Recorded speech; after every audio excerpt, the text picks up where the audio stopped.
안녕하십니까. 전주 MBC 뉴스데스크입니다. 즐거운 설 명절 보내고 계신가요? 설 연휴를 맞아 전북에는 고향을 찾는 발길이 하루 종일 이어졌습니다. 귀성객들은 그리운 가족과 모여 앉아 옛 추억에 푹 빠졌고요.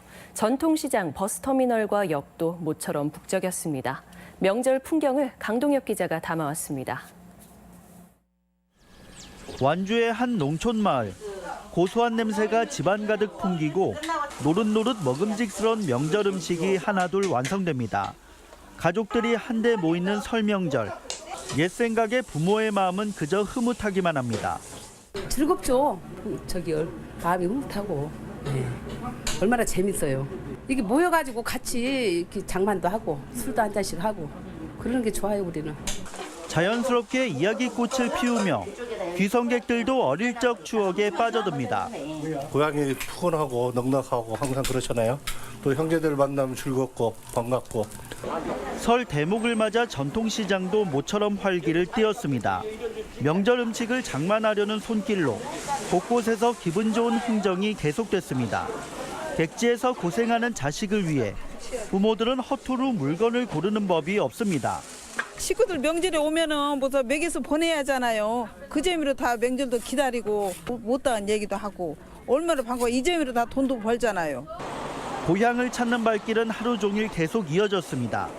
먼 길에 교통정체까지 겹치면서 오는 길은 고단했지만 가족과 친지들을 만난다는 생각에 귀성객의 발걸음은 가벼운 모습입니다. 오래 걸려도 이렇게 고향에 오니까 참 좋은데요. 그동안에 못 나눴던 얘기도 좀 나누고요. 또 형제들이랑 같이 귀한 시간을 보내고 싶습니다. 설 명절 첫날, 푸근한 고향에서 그리운 가족들과의 즐거운 만남이 계속된 하루였습니다. MBC 뉴스 강동엽입니다. 귀성 행렬이 줄어들면서 고속도로는 원활한 소통 상태를 보이고 있습니다. 한때 차량이 몰리면서 일부 구간이 극심한 정체를 빚어 서울에서 전주까지의 이동 시간이 6시간까지 늘어났지만 현재는 정체 구간 없이 차량들이 제속도를 내고 있습니다. 요금소 기준으로 예상 소요 시간은 호남고속도로로 서울에서 전주까지 2시간, 서해안고속도로로 서서울에서 동군산까지는 2시간 20분입니다. 도로공사 전북본부는 귀성객들이 장거리 운전을 하는 만큼 전좌석 안전벨트 착용과 졸음운전을 하지 말 것을 당부했습니다. 올해 설 연휴가 나흘로 길진 않아서 가족 나들이가 고민이 될 수 있을 텐데요. 큰 추위도 없고 미세먼지 걱정도 적다 하니 우리 주변의 볼거리와 즐길거리를 찾아보면 어떨까요? 김하연 기자가 안내합니다. 한지를 이용한 단선 같은 경우는 실제로 여름에 갖고 다니기 굉장히 가볍고요. 장인이 손수 만든 조그마한 단선 부채에 태극 문양 한지를 붙여 평창올림픽을 응원하는 이색 머리띠를 완성합니다. 개성 있는 그림과 글귀를 넣은 나만의 부채 만들기, 선자장들의 기품 있는 부채 전시까지 연휴 기간 전주 부채문화관에서 만나볼 수 있습니다. 전주 선제장님들의 작품과 부채 장인들의 작품 한 60여 점을 기획해서 전시하고 있고요. 마당에서는 전통놀이 체험을 무료로.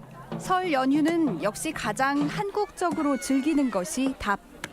국립전주박물관과 군산근대역사박물관, 익산유적전시관 등에선 투어놀이와 제기차기 등 민속놀이를 즐길 수 있는 야외 공간이 마련됐습니다.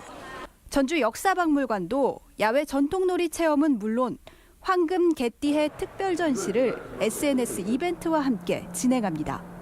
각종 체험들과 그리고 전주 역사에 대해서도 배울 수 있고 그리고 새해 그러니까 황금 개띠해를 맞이해서 이곳 그 3층 전시실에 오셔가지고 개띠전도 관람하시면서 좋은 기운 받아가실 수 있지 않을까.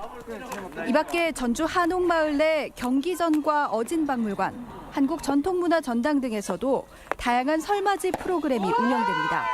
부안 위도에서는 연휴 마지막 날 띠벤놀이가, 고창 선운사에선 설맞이 템플스테이가 열리며 무주와 장수 등 9개 시군의 작은 영화관도 연휴 기간 필름을 돌립니다.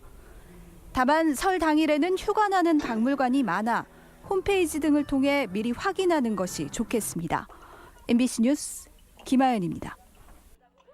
설 연휴 시민과 귀성객 편의를 위한 종합상황실이 운영됩니다. 전주시는 설 연휴인 오늘부터 나흘간 청소와 교통, 재해 대책반을 골자로 종합 상황실을 꾸리고 구청과 보건소에도 자체 상황실을 운영한다고 밝혔습니다. 상황실에서는 교통과 상하수도, 청소, 응급의료 등 생활 민원을 처리하는 한편 경찰서와 소방서, 한전, 도시가스 등과도 비상 연락 체계를 구축하게 됩니다. 설 명절 귀성 편의를 위해 공사 중인 일부 국도가 조기에 개통됩니다. 익산지방국토관리청은 군산시 옥도면 문여도에서 장자도까지 고군산 연결도로를 지난해 12월 개통한 데 이어 순창군 금과면에서 순창읍에 이르는 3km를 지난달 임시 개통하는 등 전남북 5개 국도를 조기 또는 임시 개통한다고 밝혔습니다. 국토청은 연휴 기간 폭설에 대비해 제설 자재를 확보하고 비상근무에 들어간다고 밝혔습니다. GM 군산 공장 폐쇄 결정을 규탄하는 국민청원이 계속되고 있습니다. 청와대 국민청원 홈페이지에는 GM 군산 공장 폐쇄가 결정된 지난 13일 이후 GM의 부도덕한 기업 윤리를 규탄하는 수십 건의 청원이 속속 제기되고 있습니다. 대부분의 청원은 정부의 공적 자금 투입을 반대하는 내용과 군산 지역에 대한 특단의 지원과 대책을 요구하는 내용이 주를 이루고 있습니다. 군산 GM 회생을 위한 퍼주기식 지원은 실익이 없다는 지역 내 목소리도 높아지고 있습니다. 군산 경실련은 성명을 내고 공장 폐쇄로 정부를 압박하는 GM의 태도는 전형적인 글로벌 기업의 갑질 행태라며 GM이 자구책을 내놓기 전에는 공적 자금을 지원해서는 안 된다고 주장했습니다. 경실련은 또 지역 법인화 또는 사회이사 비상경영체제 도입, 매각을 통한 상용차 공장으로의 변신이 중장기적 대책이라고 강조했습니다. 전북권 뉴스였습니다.